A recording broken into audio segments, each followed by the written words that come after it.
നടക്കാൻ പോകുന്നതായ സമ്മേളനം പറഞ്ഞതുപോലെ സുഹൃത്തിയോടെ വിശദീകരിച്ചതുപോലെ വിജയിപ്പിക്കുവാൻ തൗഫീഖ് നാളെ രക്ഷിതാവേ അതിൻ്റെ എല്ലാ രൂപത്തിലുള്ള വിജയാശംസകൾ നേർന്നുകൊണ്ട് നമ്മുടെ ആദർശം ഉൾക്കൊള്ളുന്ന സമ്മേളനത്തിന് വരുന്ന എല്ലാവരുമായി സഹകരിച്ച് വേണ്ടതായ ഒത്താശകൾ ചെയ്തു കൊടുക്കാൻ നമ്മുടെ പ്രവർത്തകന്മാർ രംഗത്തിറങ്ങണം.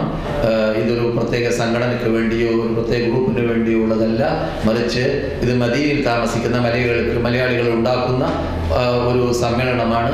അത് അതേ രൂപത്തിൽ തന്നെ മനസ്സിലാക്കി അല്ലാഹു സുബ്ഹാനഹു വ തആല ഇതിനെ വിജയത്തിലേക്ക് നയിക്കാൻ ഉള്ളതായ എല്ലാ ഒത്താശകൾ ചെയ്യുവാനും അള്ളാഹിനോട് പ്രാർത്ഥിക്കുവാനും എല്ലാവരും രംഗത്തിറങ്ങണമെന്ന് ഞാനും ആവശ്യപ്പെടുന്നു. അല്ലാഹു സുബ്ഹാനഹു വ തആല നമ്മുടെ ഈ സദുദ്യമത്തെ വിജയപ്പെടുത്തി തരുമാറാകട്ടെ. വആഖിറു ദഅവാന അൽഹംദുലില്ലാഹി റബ്ബിൽ ആലമീൻ. അസ്സലാമു അലൈക്കും വറഹ്മത്തുള്ളാഹി വബറകാതുഹു.